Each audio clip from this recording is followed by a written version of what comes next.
Hello guys, back to my channel. Welcome to Shantabedika lifestyle. চলেছি তোমাদের সাথে নতুন একটা ভিডিও নিয়ে। তোমরা কেমন আছো? আশা করি ভালো আছো। আমিও খুব ভালো আছি। বুঝতেই পারছি ভিডিওটা অনেক লেট হয়ে গেছে কিছু কাজের জন্য, আর ভিডিওসটা এডিট করতে গিয়ে অনেকটাই লেট করে ফেলেছি আমি। তো তোমাদের কাছে আগেই সরি চেয়ে নিচ্ছি, তো কিছু মনে করো না। ভিডিওটা একটু লেটেই দেখো, কী আছে।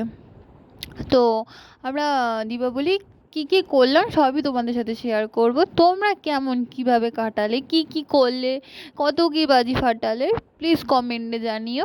তো ফার্স্টেই চলে গেছিলাম বিকেলবেলা, ইচ্ছা হলো রঙ্গোলি বানানোর। আমার ছেলেও বায়না ধরে গেছিলো, এক জায়গায় গেছিলাম, সেখানে দেখেছে যে রঙ্গোলি দিয়ে আলপনা বানিয়েছে, সেটা দেখেই বায়না করতে শুরু করে দিয়েছে যে আমাকে রঙ্গোলি আলপনা করে দিতে হবে। তো আমি তো অত সুন্দর ভালোভাবে আঁকতেও পারি না, তাই জন্য আমার ননদকে ডেকে নিয়ে এলাম যে চ তুই এঁকে দিবি, আমি তার উপরে আবির দিয়ে সাজিয়ে দেবো। তো আঁকার পরে দুজন মিলে আবির দিয়ে সাজিয়ে নিলাম। সাজানোর পর সন্ধ্যাবেলা চলে এসেছিলাম। কিছু আমাদের পরিবারে রিচুয়ালস আছে, জানি না কার কার এরকম রিচুয়ালস আছে, প্লিজ থাকলে জানিও। এটা সুখ শাড়ি বলে। ময়দা দিয়ে কিছু প্রদীপ বানিয়ে, বড়বউ বানিয়ে, হলুদ দিয়ে, সিঁদুর দিয়ে, আরও অনেক কিছু থাকে থালার মধ্যে, আখ, কলা, সুপারি, কড়ি, তারপরে আর কি কি থাকে আমি ভুলে গেছি। যাই হোক, আমার শাশুড়ি এনে দিয়েছিল, আমি সাজিয়ে বানিয়ে আর কি রিচুয়ালসটা করেছিলাম। বিয়ের অনেক বছর, যখন বিয়ে নতুন হয়েছিল তখন আমি করেছিলাম, আর অনেক বছর বাদে করলাম। একটু ভুলও হয়েছে, আমার অনেক সব কিছু মনে ছিল না। তো আশা করি পরের বছর দিয়ে ঠিকঠাক হবে। তো আমার প্রত্যেক বছর আমার শাশুড়ি করে, আমি থাকি পাশে জোগাড়জাতি করে দিয়ে। এবছর আমাকেই করতে বলেছিল, কারণ আমার শাশুড়ি করতে ছিল না, যেহেতু আমার শ্বশুর মারা গেছে, ওই জন্য আমার শাশুড়ি করতে পারবে না, ওই জন্য আমাকেই এবছর করতে হয়েছে। আর প্রত্যেকটা বছর আমাকেই করতে হবে বলে দিয়েছে। তো আমি ভালোভাবে এবছরটা শিখে নিলাম, পরের বছর দিয়ে ভুলভাল কিছু হবে না। তো যদি ভুল কিছু হয়ে থাকে প্লিজ ঠাকুর আমাকে ক্ষমা করে দিও, পরের বছর দিয়ে ঠিকঠাক করব।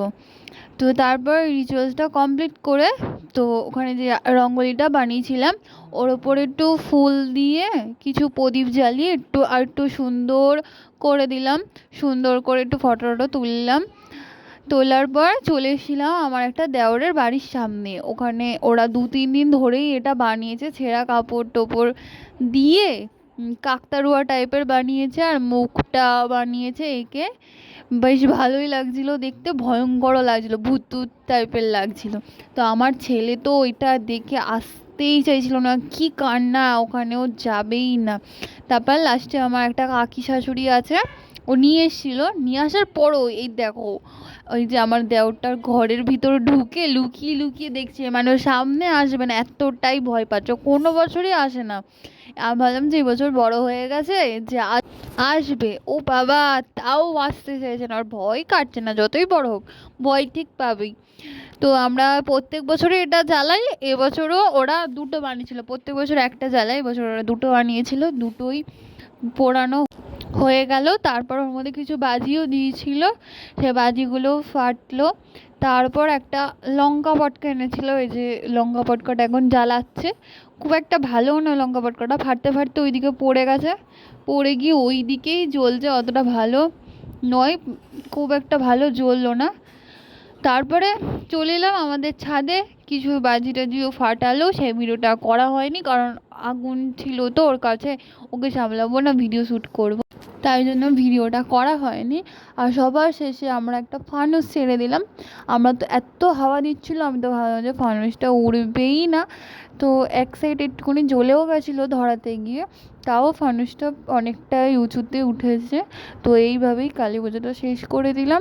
মনটা একটু বেশিই খারাপ, কারণ সব পুজো হয়ে গেল, দুর্গা পুজো শেষ হয়ে গেল, লক্ষ্মী পুজো শেষ হয়ে গেল, কালী পুজো শেষ হয়ে গেল, আমাদের সব পুজো শেষ হয়ে গেল। তো মনটা একটু খারাপ, কিছু তো করার নেই। তো চলো পরের বছর আবার তোমাদের সাথে কালী পুজোর ভিডিও শেয়ার করব। তো তো মা আবার আসুক 365 দিন বাদে, মাও ভালো থাকুক, আমরাও ভালো থাকি, তোমরা সবাই ভালো থেকো। তো তোমরা দীপাবলি কেমন কিভাবে কাটালে প্লিজ শেয়ার করে দিও। Tata, bye bye.